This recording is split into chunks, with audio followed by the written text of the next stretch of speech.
Magandang tanghali po mga pigi. Update tayo sa ating farm or ating backyard po mga pigi. Matagal-tagal na pong panahon na hindi tayo nakapag-upload kasi sobrang busy po. Na-busy po tayo sa ating babuyan at sa ating pinagawa na bahay. Ngayon po ay tapos na po, may atop na po at ngayon hininto muna kasi ubos na po yung budget. So ilang buwan na po hindi tayo nakapag-video o nakapag-vlog tungkol sa ating babuyan. Ngayon po ay update muna tayo sa ating percent po na mga alaga dito sa ating munting backyard. Let's go po, tara. Yan po ang nabisihan po natin kasi tumulong din na tayo, isa po tayo sa mga labor dito para makatipid ng gastos. So ito tayo, update tayo sa ating munting farm o backyard po mga pigi. Ito po yung ating mga manukan, puno po ito yan. So puntahan natin yung ating mga alaga. So dito po mga pigi, kakatapos ko lang po maglinis, disinfect ko po to lahat na kwarto kasi may parating po na tayong mga bake yun sa mga dito sa amin tawag yung imutakal. Yan, malinis po itong 4 na kwarto. Yan po mga pigi. Yan. So dito puntahan natin ang ating mga alagang pig, mga hanay po o yung mga inahin po natin mga pigi. Pakilala ko po isa-isa sa inyo po itong mga alaga. Dito po yung last video ko po ay hindi po ito nanganak, batang-bata pa po ito. Sobrang natagalan po tayo sa pag-update sa ating farm mga pigi. Ito po si Venus, first parity po, anak ni IC. Si IC po ay yung Campuro 48 natin. Ito po yung galing sa PIC. Ito po yung stock parent ng ating C48 o Campuro 48 po mga pigi. First parity po mga pigi, 9 heads. Hindi na po ito masama. Good na po ito. Yan si Venus. Yan, malaki na. First parity po yung ating stock parent, C48, big mama po, malaki na po mga pigi. Yan tingnan nyo mga pigi. 7 po yung sukod, yung sukat ang taas o haba ng ating parulitin. Ito po yun, ito na isang bago nating inahin. Ito po si Carmina, isang large white po mga pigi, straight large white. 10 po ito lahat o 11, kaso yun namatay yung iba. Bulok na po yung paglabas, patay na po. So may natirang 6 heads po mga pigi, medyo logi pero hindi naman masyado logi kasi ang importante po buhay yung inahin, ang ating inahin, dahil napakahirap po mag-alaga o magpalaki ng inahin. Sobrang tagal, sobrang hirap.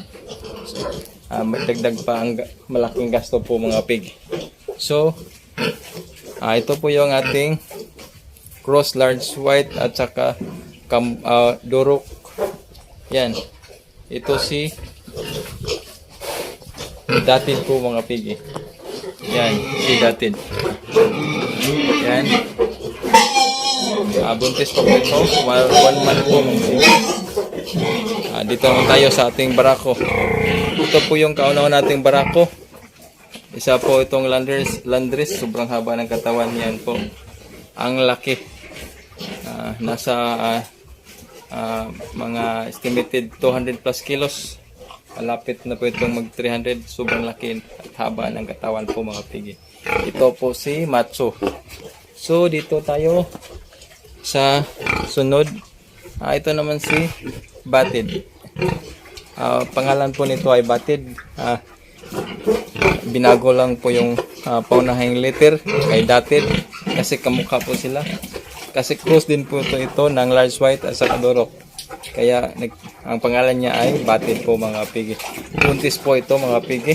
Next po. Ito naman po yung bagong inahin. Bago nating gawing inahin. Napaka-cute.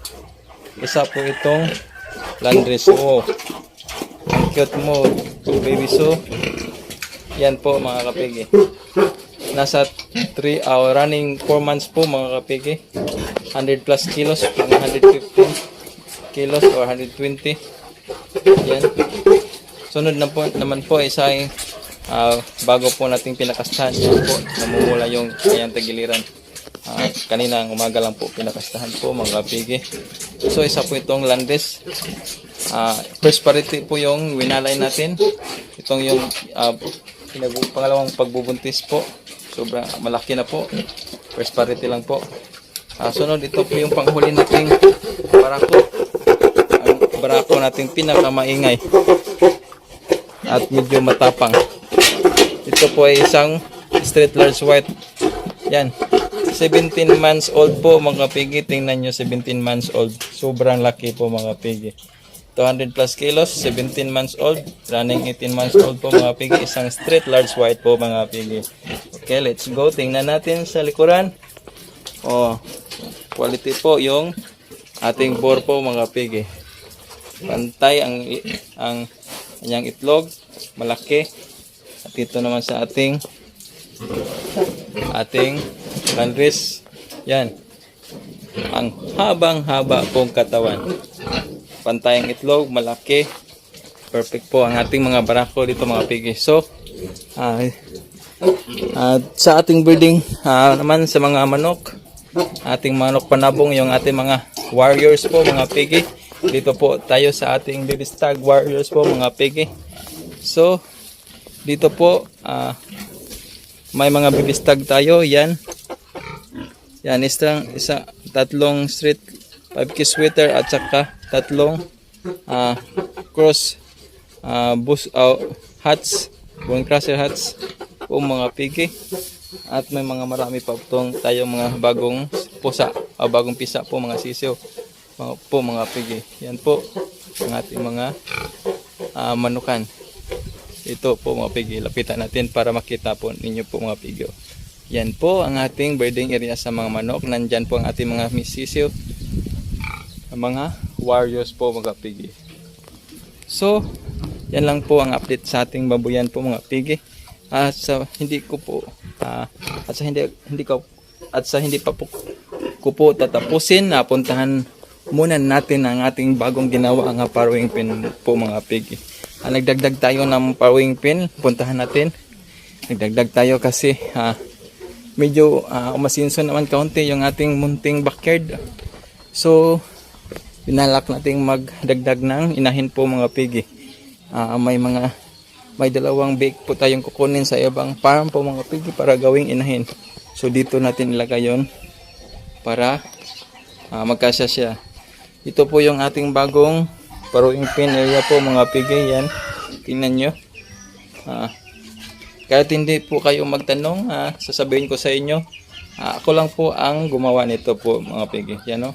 Wala po akong experience pagdating sa pag-welding po mga pigi. Ito po ay practice lang po mga pigi. Tingnan nyo ang aking gawa. Ayan. Ayan. Ang pangit tingnan. Okay lang po yan. Matatakpan yan sa ating pintura po mga pigi. Yan ang area. Tapos na po. Dingding na lang dito. Yan. Tapos na po. At pintura na lang po. At dito mga kapigi, itong vacant area po. Yan. Dito natin nilagay ang ating gestating pin. Tatlong dikit na kulungan po mga pigi. Yan. Hindi pa tapos. Binalak po natin. lalagyan ng distriping po mga pigi. Okay, let's go mga pigi. Punta tayo sa ating dalawang maliliit. I-share ko lang po sa inyo ito mga pigi. Yan, ang gandang katawan. Wow! Yan po mga pigi. Yan. Hindi po ito sa akin. Ito po ay sa aking kapatid. Share ko lang po. Siya po ang nag-alaga nito. Nag-alaga siya ng dalawa para libangan lang po daw. At let's go po mga pigi. Tapos na po ang ating update sa ating farm. At yan lang po ang update po natin ngayong araw. At sa mga hindi pa nakasubscribe, subscribe na po mga pigi para updated po sa natin sa ating mga video. Kahit minsan lang po tayo nakapag-video. Yang isang subscribe po nyo ay malaking tulong na po sa akin. At maraming salamat po mga kapigi. Mag-ingat po kayo. Babus!